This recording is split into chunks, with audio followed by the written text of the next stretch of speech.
Craig Wood will ask the Missouri Supreme Court to overturn his death sentence today. Good morning, everyone. Welcome on into Midday. I'm Joe Morano. He's appealing the sentencing ruling that a judge handed him last year. Now, David Oliver is in Jefferson City. He stepped out of the courtroom a few moments ago to give us a quick update of what's happening up there today.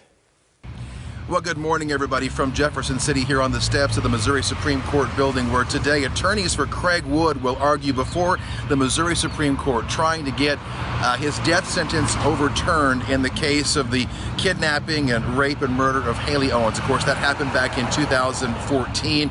Wood was convicted of those crimes and sentenced to death by Judge Thomas Mountjoy in Greene County.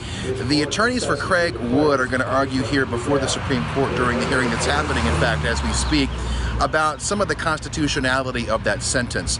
Attorneys for the Attorney General's office will argue on behalf of the state to keep that death sentence in place. We have a camera in the courtroom. We'll have a full update for you on the proceedings here coming up tonight on KOLR 10 News at 5 and 6. For now, I'm David Oliver in Jefferson City, Ozarks First. All right, David, staying on that story for the remainder of the day. We move on now.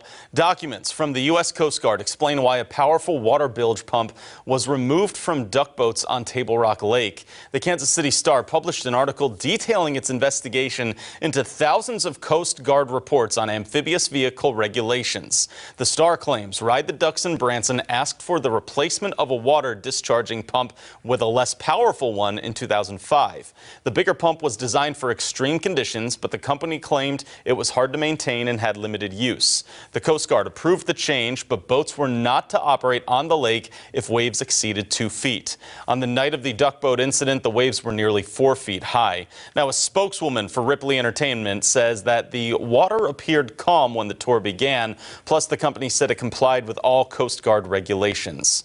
You can read the full article and all the details of this story as it's happening when you find this over on ozarksfirst.com. Moving on to some more local news now for you. The city of Ozark has released its comprehensive plan of what citizens want to see in the next 10 years. It includes plans for land use, residential area development, and what types of properties should be built. Officials also plan to develop the downtown area but preserve its historic features. Another focus is protecting Ozark's natural resources.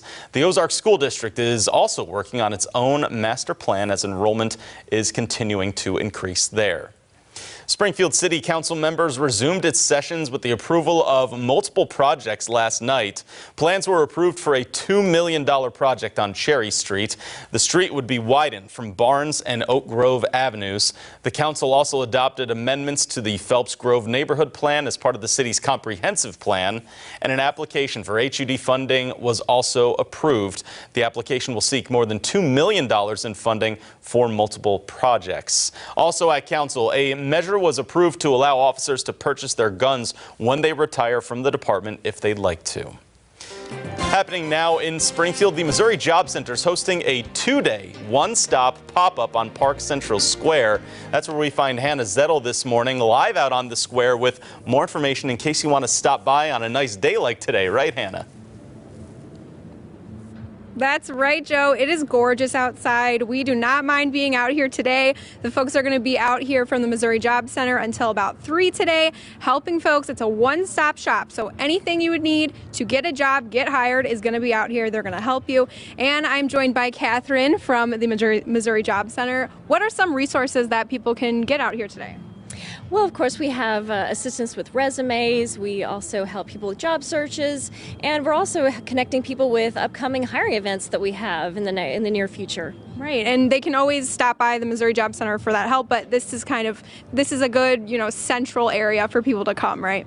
Right, we're basically taking the Job Center out to the public so that they can come in contact with us wherever they are instead of always coming to the Job Center. Awesome, so important. I know the resume is the first thing employers look at when they meet you, and this is a great way to kind of get them polished and get the job search started. So thank you so much for being here. If you're interested in coming to the one-stop pop-up, you can head out here on Park Central Square just outside of the library branch until 3, and then again tomorrow from 9 a.m. to 3. Reporting in Springfield, Hannah Zettel, Ozarks First.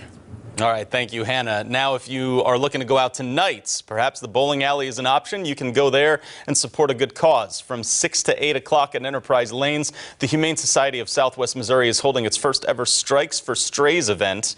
Community members are invited to register to bowl, and there's, of course, chances to win prizes there. A single entry fee is $20, and a team of 5 will cost you $100. The Lady Bears basketball team went to the Sweet 16 and are ranked 24th in the nation to close the year, but maybe in the market for a new head coach soon. We're still following the story as ESPN and other national media are reporting that head coach Kelly Harper will be the new head coach of the Tennessee Lady Vols here soon. As of this morning, though, neither Tennessee nor Missouri State have made any formal announcements yet of this. Harper did finish her 6th year with the Lady Bears just now. She's from Tennessee and played for Pat Summitt in the late 90s and won 3 national titles while there. The Lady Volunteers have been to 18 Final Fours in team history, but the last one was back in 2008. So Dan Lucy, Dan Malloy and company will continue to look at that story. It is 11:07 right now, and a day like today is what makes those tough January and February days worth it that we endured, right, Elisa? That's what we go through January for, right? This is our treat for that. Gorgeous A-plus day here as the kids get out of school, 79 degrees. Details on even warmer temperatures coming with wind tomorrow. We do that right after the break.